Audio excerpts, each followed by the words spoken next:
Hey everyone, welcome back. Today we're driving deep into the mountains, but we have some work to do first. Before getting started, I wanted to figure out the bridge dimensions and also see how it fit into the base. I ended up changing the width down the line, but I think I got the span right.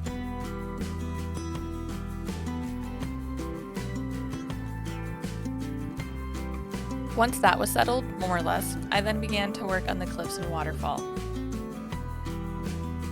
This waterfall is inspired by one where I used to live in the Pacific Northwest.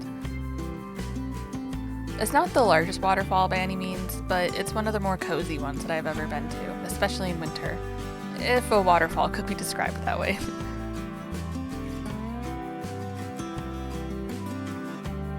Once the basic shapes were plotted out, it was then time for the wire cutter. Did this outside because my work area doesn't really have enough ventilation for a wire cutter, so just make sure to wear a mask wherever you are. Ugh, this bridge. Like mentioned earlier, I had made it thinking it was all good, but once I got the mountain shape going, I realized it was just off. So I had to cut off about half an inch or so to make it not as wide, and it was kind of a pain, but I think it works out better this way.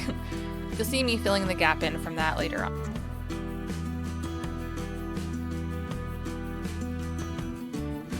I reached the point where I could just not stand looking at this bright pink foam anymore.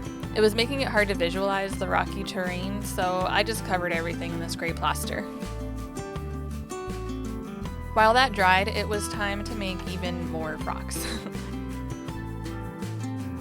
I've used this method before and liked the results, and since most of it gets covered underneath snow anyway, it didn't really need to be perfect.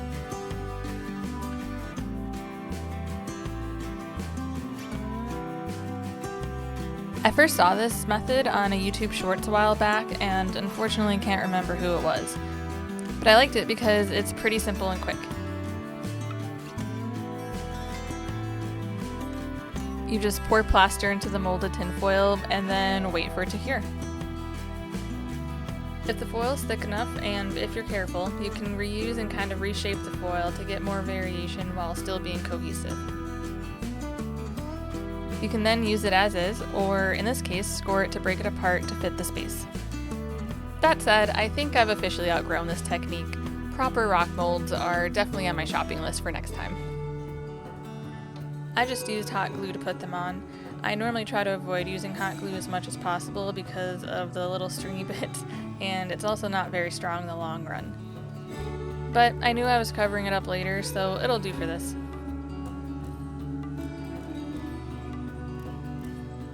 I'm using Sculpt mold with some watered down Mod Podge and paint to fill the gaps and add some more rocky texture. As we waited for that to cure, it was once again time to go back to this bridge. It's funny how the easy stuff always takes forever. Anyway, at this scale, I think the cork is perfect for roads. It adds a ton of texture but can still look like pavement.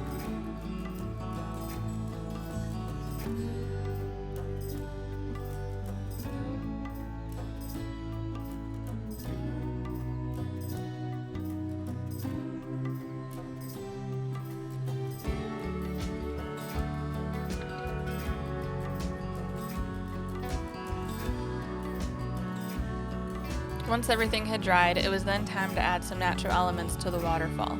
I used super glue to hold down the larger rocks and watered down Mod Podge again for the smaller bits like the gravel.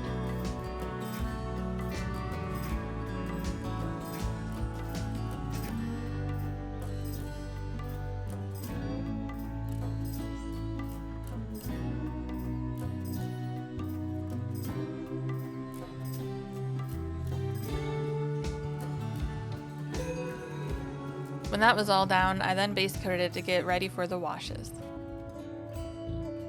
The washes are watered down acrylic paint from Liquitex in burnt umber and burnt sienna.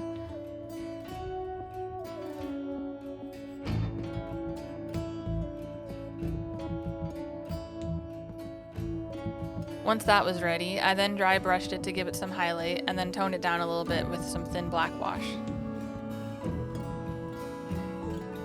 A lot of this will be covered in some snow, but I think it adds more dimension instead of just a flat color for the rocks.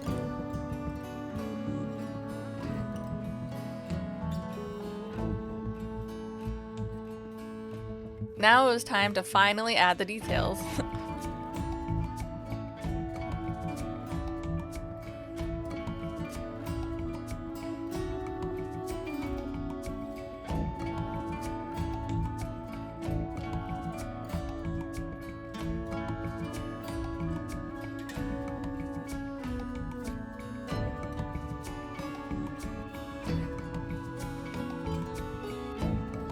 I was trying not to go overboard with these little winter tufts, but I just really loved them.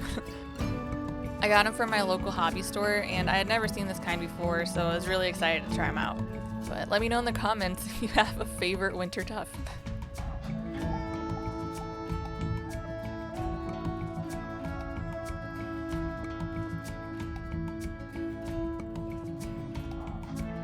Once the terrain was done, it was then time to work on the semi-frozen falls.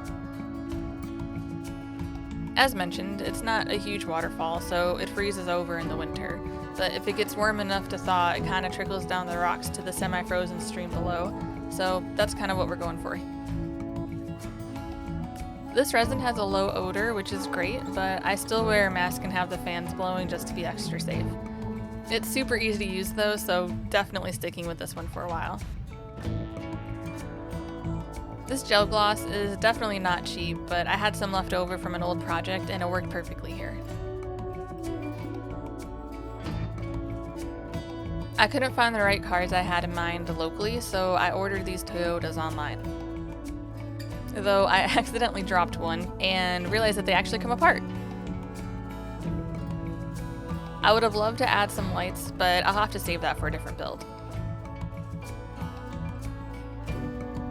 For these, a little weathering was all that they needed to fit the scene. Now it's time for just a few final details.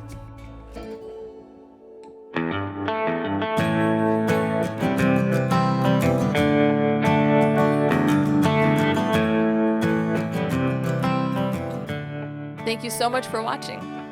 I hope this project inspires you to get out there and create something that you love.